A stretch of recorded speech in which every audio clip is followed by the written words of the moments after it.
Okay, you're now tuned into the Sound of Accra podcast. I'm really glad you guys can listen to this episode today. Today we are joined by Lily. Now, before I introduce Lily and allow Lily to talk about herself, she's the founder of the EP.10 podcast, isn't it? Right. Hi, Adrian. Glad to be talking to you today. Perfect. Okay. And more impressively, you have an impressive resume in terms of your background in tech. I mean, community engagement manager, board member, Hacklab Foundation. You also sit on the Internet Society, you special interest groups, and you chair the Committee for Women. And then also you want to talk about the Ghana Youth Governance Forum as well. I mean, you have yourself in a lot of things. And we're going to talk about that.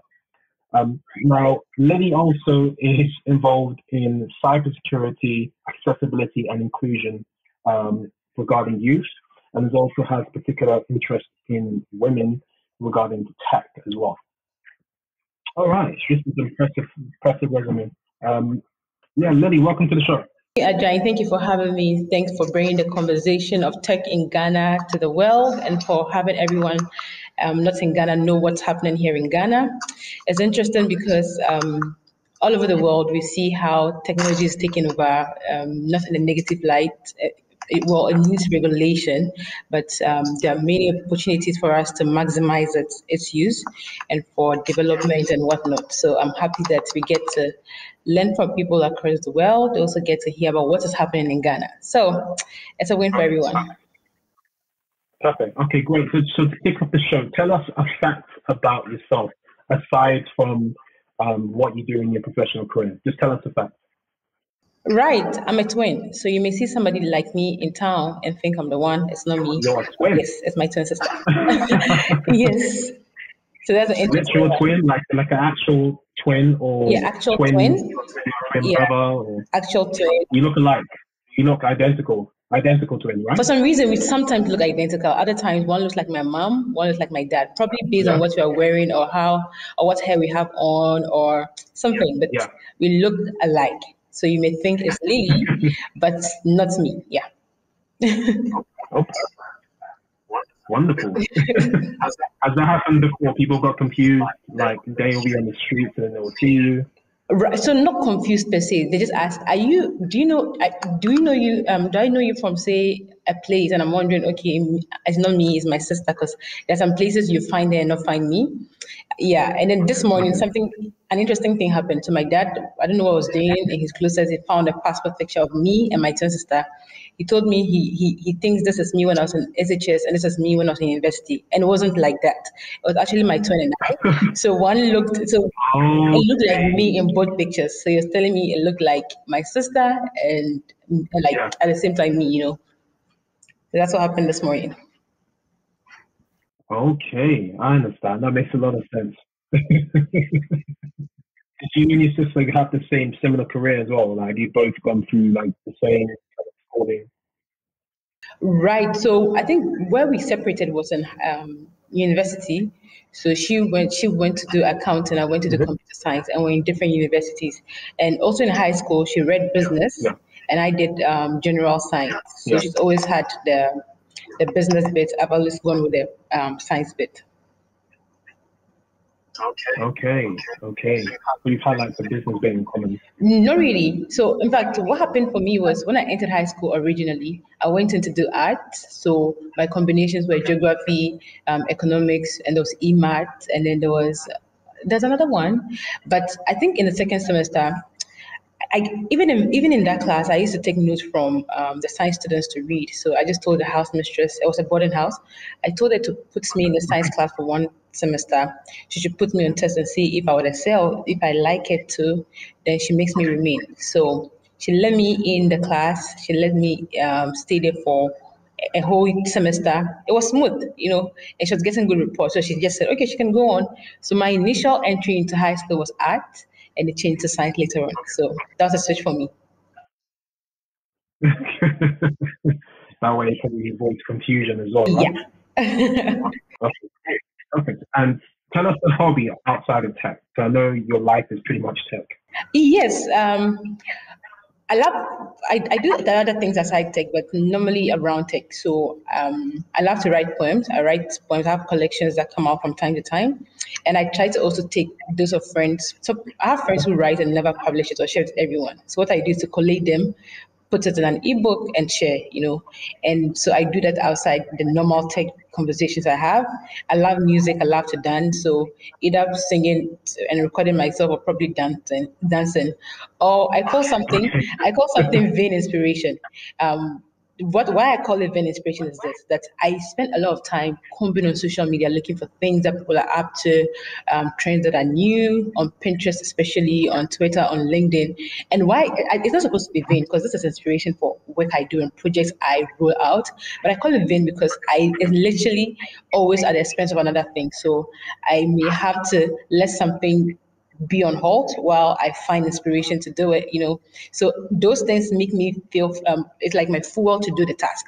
So I go roaming on social media, picking things up, and then later on I'm able to sit down and say, okay, fine, I think it will look this way when I do this. And those times are times I can really just sit down, settle in, and think about all the tasks I've been up to and how to make it look or work or look better, Wow, I don't know how you keep up with all of these social media platforms and the trends as well. It's a lot. Seriously, it's a lot. I try to keep up. Say that again. I try to keep up. It's a lot of work. Yeah. Sometimes I feel like, I spoke to somebody early on one of the episodes of my podcast because we are all podcasters. And what the person said was interesting. We are so much busy that when we come online to maybe engage with people who follow us, we are literally given information. Yeah. There's no so much engagement. So sometimes I just sit there without posting anything, engaging with people, maybe a question or a poll to see the ideas people have or to know what they're picking from my feeds, what's happening with them, So those kind of things. I mean, there was one thing I picked from that particular episode. The person said, even posting on Instagram, you may want to go on 15 minutes before your post to engage with other posts that are there, to look at other content, and then you post yours. So that means you're already in a line of interaction. Okay. And so once you are able to post yours, there's also some traction that you post yours. So that's something I've been doing. Exactly. I like that, so following social media principles, Exactly. There's a part of reciprocation. Well, when you give value, it comes back to you. Yeah. And it's one thing I learned, right? Generally on the use of technology and the internet. Most of us use the internet as a space. It's supposed to be a tool. So when I speak to people, I'm saying, fine, if you're looking for something to trim your hedges in your house, you don't go for a scissors, you look for an appropriate tool. So what do you seek to do at a particular point? Are you looking to connect to professionals? Are you looking to get engagement going on? Are you looking to establish yourself as a thought leader in a field? Which platforms are you looking at?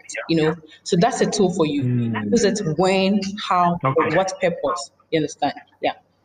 That's how. Okay. No, that's the right way to do it. But I'm just impressed how you managed to kind of give time to all of these platforms. I mean, at most, I'm probably focused on more 2 platforms of social media. I think for me, I think maybe LinkedIn, apart from Clubhouse, which is now a merging platform. Okay. LinkedIn for me and Instagram, probably my top 2 at the moment. Interesting. So I mean, that was a nice little icebreaker there.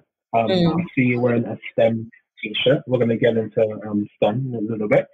Okay, so talk us through Hacklab Foundation. So I know in Ghana there's a lot of tech foundations, tech hubs. I've been to a couple of tech communities.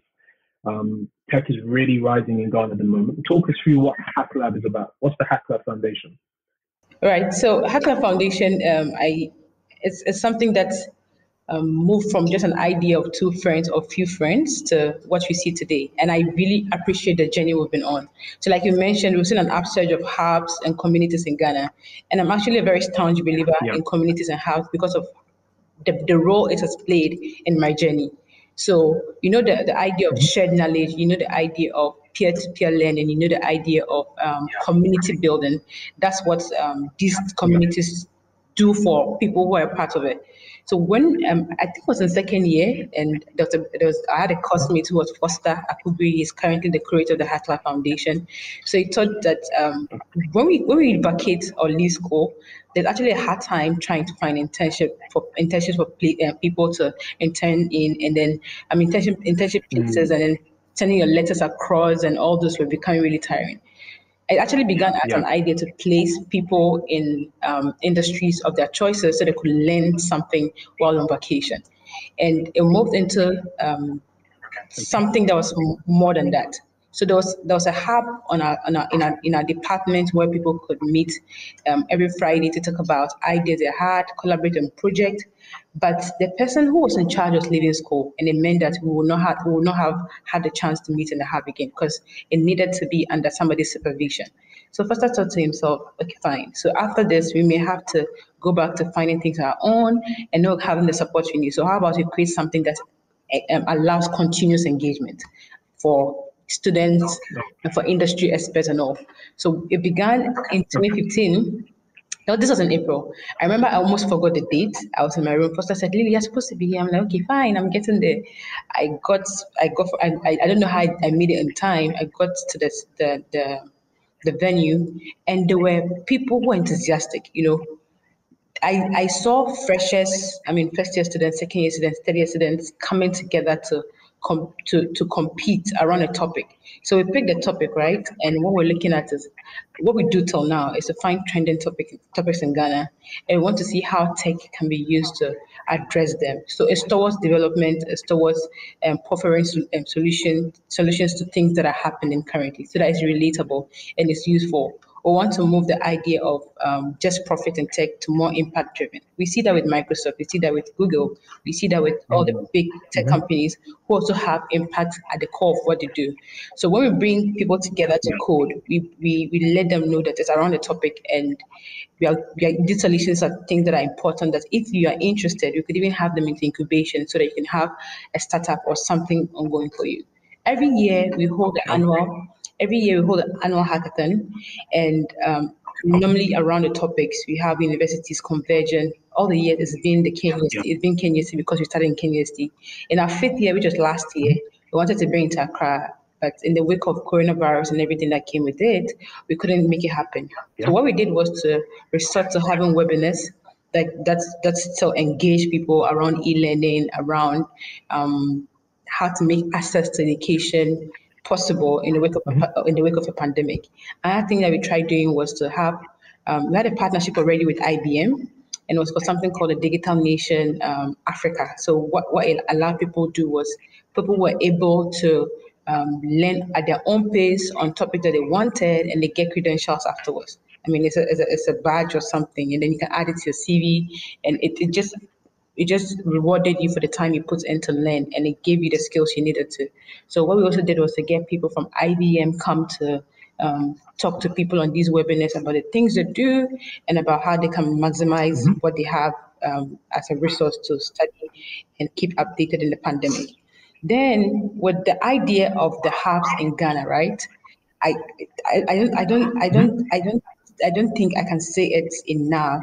Hubs are doing amazingly well in Ghana. This is why they are literally addressing the issues of resources for people who want to enter into tech. So getting to appreciate the tech ecosystem and getting to be a player, getting the skills, right?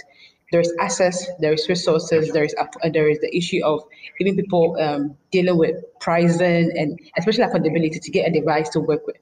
So what the hubs do is that they bridge that gap. You are interested now. You don't know where to start. You don't know what to start with. So we have computers or say internet or Wi-Fi connections in our place. So come in, study, practice on your own. You go home. You can come back at another time. You can meet experts. We can match you to jobs in the market. You can match you to internships. So what is not available for one person, they do it in a community approach. They put people together and they teach them. So the issue of under-resourced in communities, they're tackling that. The issue of digitally skilling people and moving it from just the digital skills to digital literacy is there. And then it goes on to the most important part, where they're able to put you back into the market to make some money for yourself, or put it back into the community to also impact, So these are what people are doing. I mean, the hubs are doing in Ghana, and it's very important. And hubs are great. Yeah, exactly. Maybe you may want to ask another question so that is really geared towards what you want to pick from my submission. No, that was a lot. That was a lot, Lily. That was great. I mean, I can't applaud the tech hubs in Ghana enough. I mean, I went to I think it was iSpace in Spintex Road, right? Very, very good. I mean, I think everything that you said, you're absolutely correct, because when you go into the tech hubs, you've got the facilities. I mean, the Wi-Fi, the memberships. I mean, you can come for a day, you can come for a month. There's workshops going on. There's I don't know. There's lots of like different funding and different things that are done, like by different companies and people. And I think iSpace is set up by someone from the UK, I think, if I'm correct. And I think someone from the UK set up iSpace, which is really good. And you just have these people that come in. Go on. What did you want to say?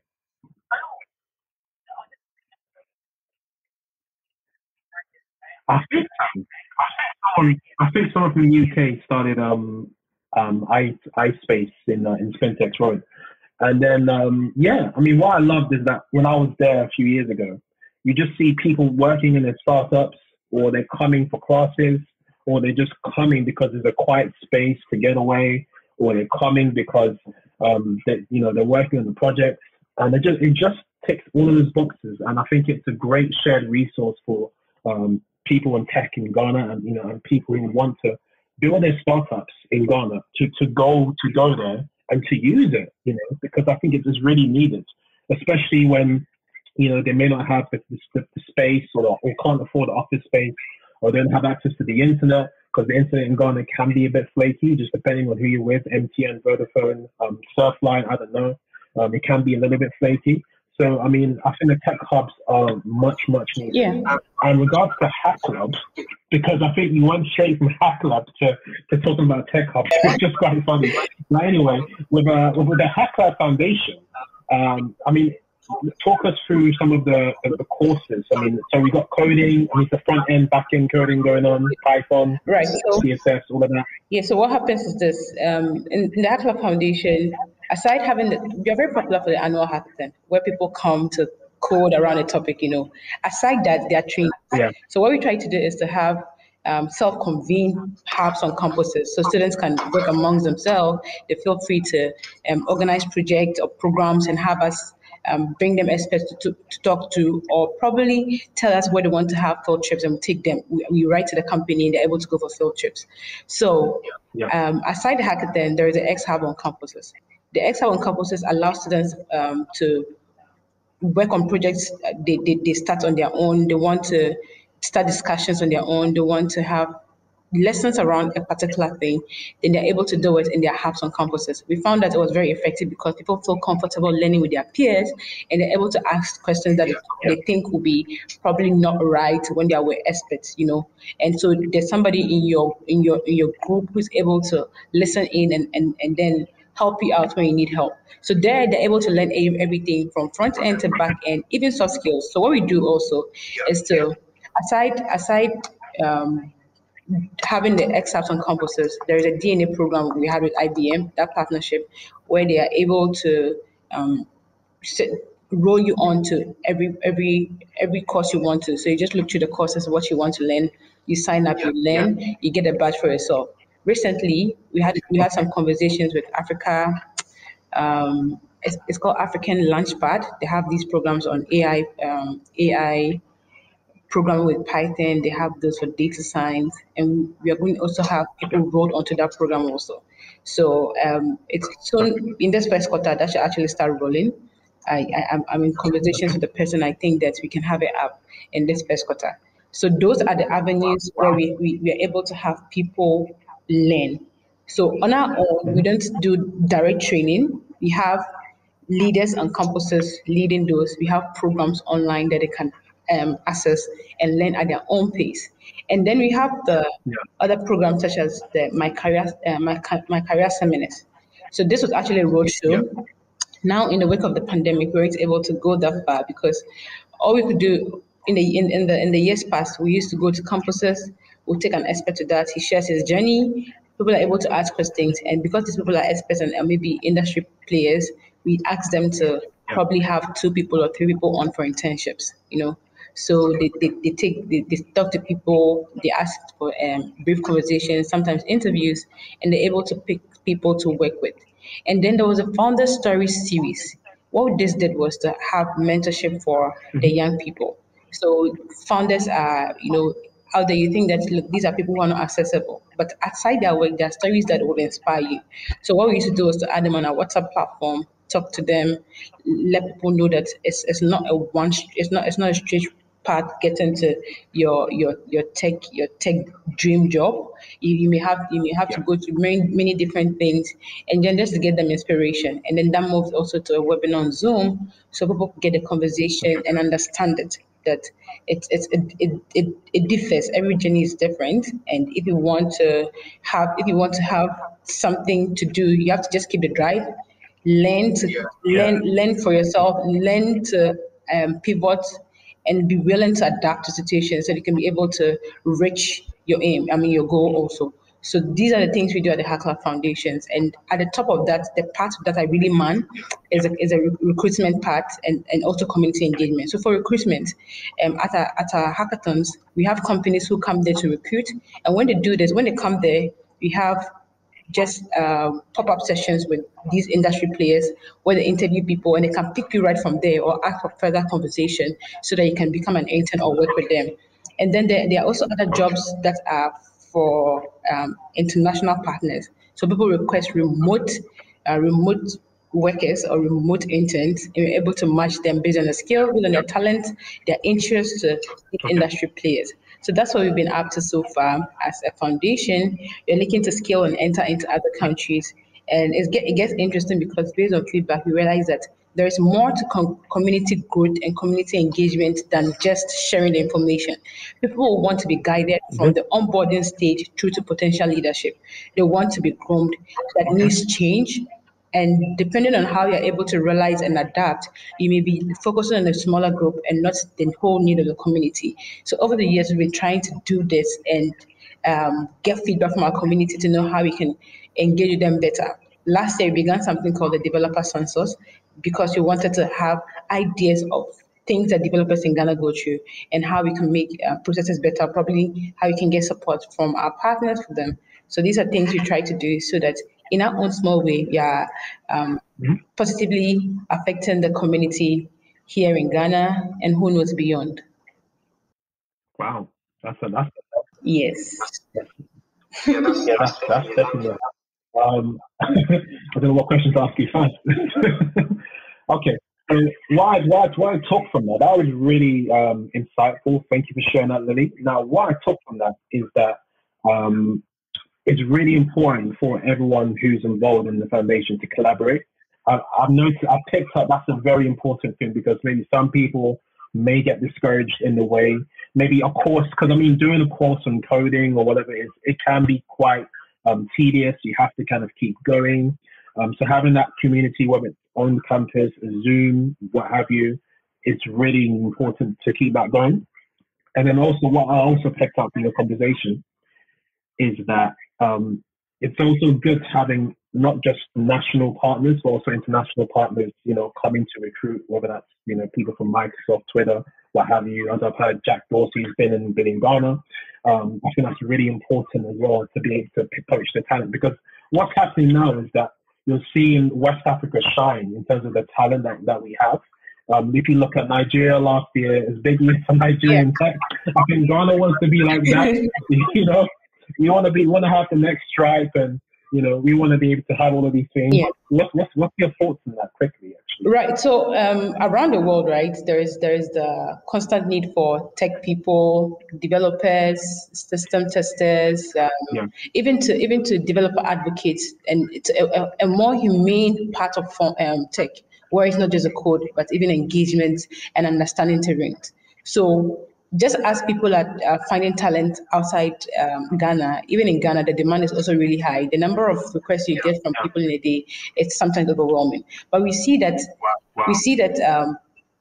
Africans, Ghanaians, the world at large is ready to adapt or jump onto what we call the fourth industrial revolution, where many things are being digitalized. So people are learning to stay relevant. People are picking on courses to stay relevant. Companies are collaborating some more.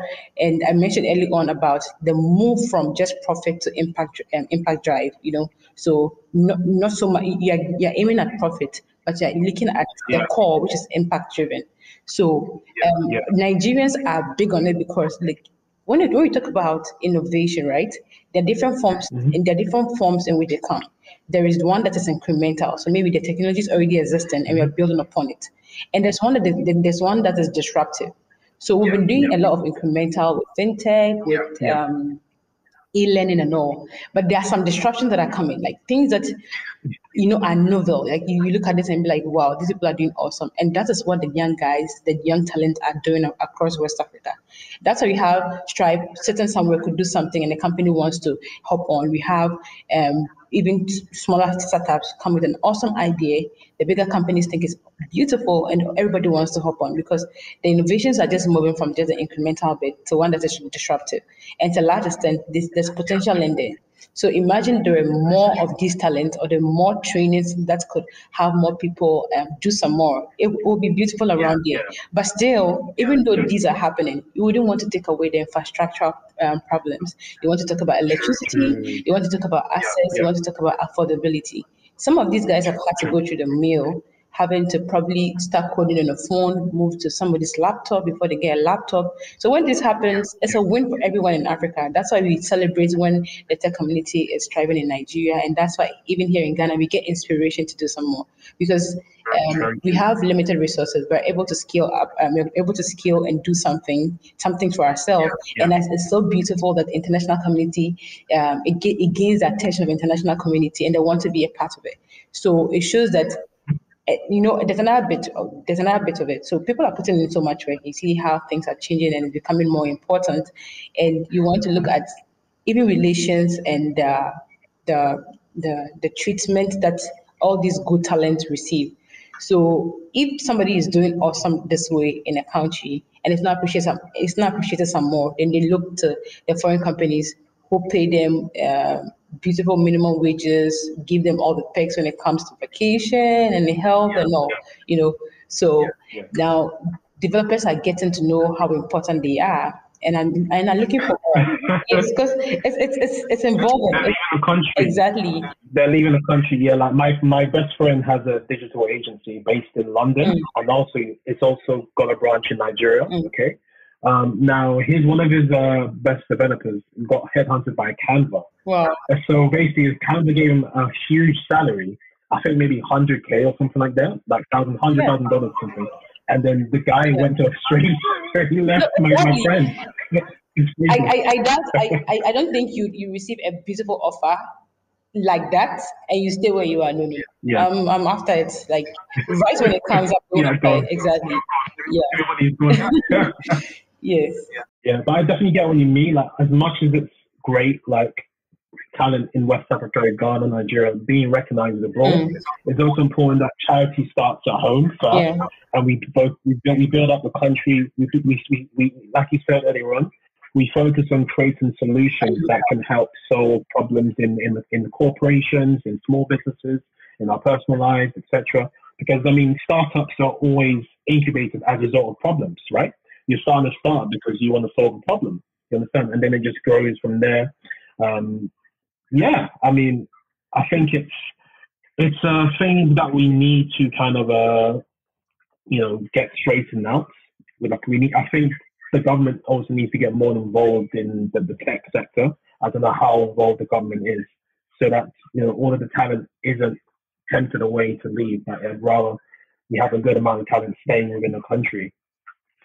Yeah, and I'm conscious of time, Lily. Okay, so I want to kind of wrap up with these couple of questions. So, okay, we've discussed the foundation. We've discussed, some hubs, some communities. Now, what would you say is some of the most in-demand jobs and skills, tech jobs and skills in Ghana right now? Developers back end, right? Developers back end, front end, in need. Like I mean, everybody needs them now. Yeah, yeah, full stack developers are in need, yes. And now we see a lot of data analysts jobs, business analyst jobs. Okay. People are looking for those a lot. And then there's a UI Yeah. UX part because everybody talks about accessibility. Somebody who hears that, look, your website may not be accessible to somebody who is blind or somebody who can't hear, and they're looking for somebody who's a UI UX person and understands accessibility. And then there's that bit Yeah. of people who also are looking for system testers. So your system is working, Okay. but is it functional? Is it usable? You want to have people test the user, how people are able to use it correctly, what it's set to do or supposed to do. But every job that has to do with technology is currently in demand. But we see a lot of, coding back end, front end. Front end, well, there are frameworks, but people really need front end people because not everybody can navigate the space. They're really important. Then there's a data analyst. Everybody's doing data analysis now. Everybody wants to make meaning of what they've gathered, how they can, and to have some insights on projections into what can be made or they can profit from what they have currently. So all these are things people are jumping onto. And another part people are looking at is something called people engineering, or Okay. you can call it developer advocate. These are people who understand developers, they're thinking, able to relay the information with founders. All those are important so that you don't get into using something you don't want to really use. Somebody understands the needs on both sides and can communicate it clearly. It's not so popular, but you see it's gradually coming up. People are putting in some efforts to, understand developers and also relay information properly to founders. Perfect. Wow. So I guess a bit of A everything, bit of right? everything. So designers, developers, a bit of everything that Ghana needs and also is in demand in Ghana right now. Okay. And any emerging startups to look out for in 2021 in Accra right In now? Accra, there are a lot of them truly. I see one that is Yeah. interesting. It's called Hmm. Swoop Delivery. Okay, well, so they do like delivery Uber. It's a delivery form of Uber, and their rates are like Yeah. flat. So if it's in Accra, they say 10 cities everywhere in Accra, and that's what people want. They Okay. don't want the price to keep changing because they say, oh, I went and then there was this bumpy road, and so it's going to move to 20 cities because the road was bad. I didn't even know the road was bad.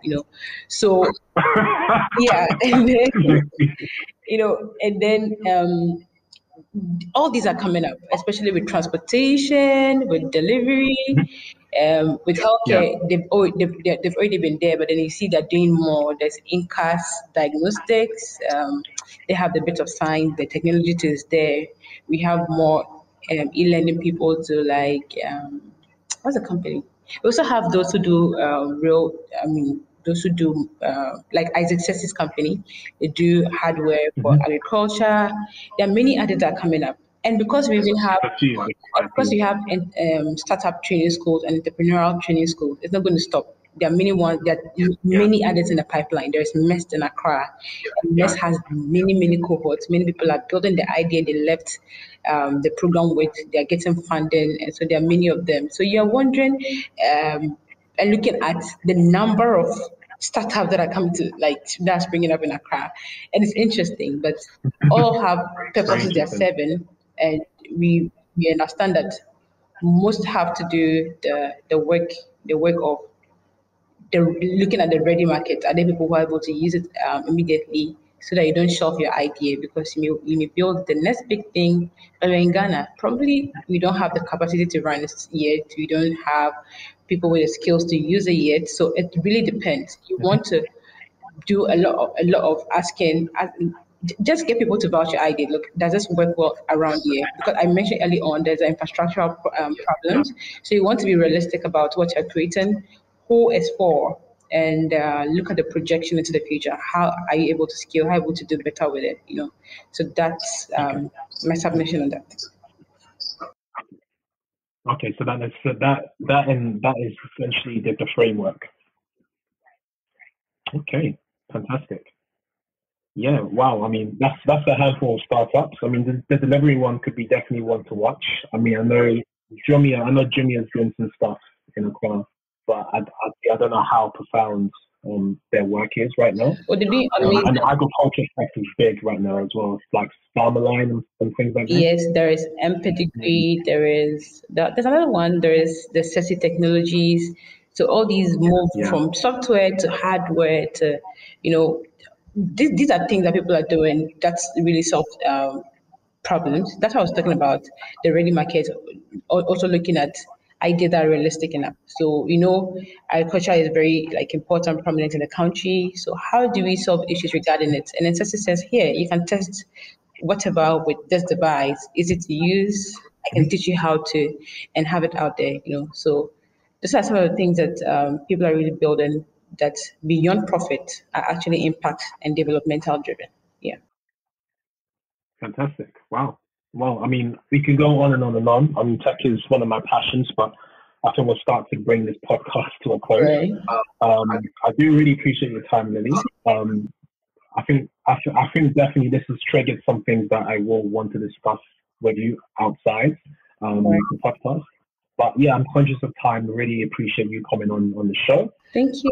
Before I let you go, did you have any announcements? Was there anything you wanted to say? Any final thoughts? Yes, final thought. So today is the International Day of Girls and Women in Science, and I'm doing something you can see in my bio. So right, if you look at my bio, there's a form to fill to nominate a female doing awesome in the space to be featured in a coloring book. So I'm creating a coloring book that would have illustrations of women in the space doing awesome. So it has the picture and it has a story in plain English for young girls. You can color and pick inspiration from the story of the female in tech. So that's what I have coming on. And I have people reach out to say, we want you to be featured in the book. But there are people outside there doing amazing who aren't given this spotlight.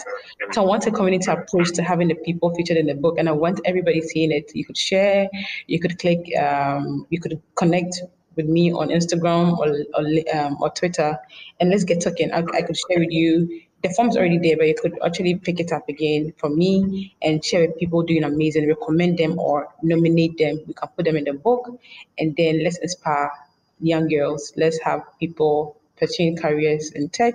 Let's do it together. It's for everyone. Everyone can do STEM. So let's have this inspiration out there. Young girls also. That makes a lot of sense. It makes a lot of sense why you're wearing that t-shirt. Yes. I was wondering what that t-shirt was about. Exactly. Some colorful. Yes. Yay. Love it. Okay, guys. So you can make sure, guys, I'll have information about the STEM color book in the show notes of today's episode. You can head over to thesoundofacrowd.com/Lily. For those of you on Clubhouse, don't go there right now because it's not live, all right? But we're going to have that later on thesoundofacrowd.com. Lily, you are amazing. I really enjoyed this episode. I wish you had more time because there's so much stuff I wanted to ask you, but I'm sure we'll do something again soon. Right. Maybe even another Clubhouse exclusive that we can do in the future.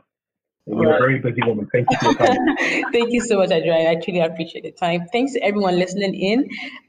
Glad we were able to meet tonight. And awesome. Thank you. Take care.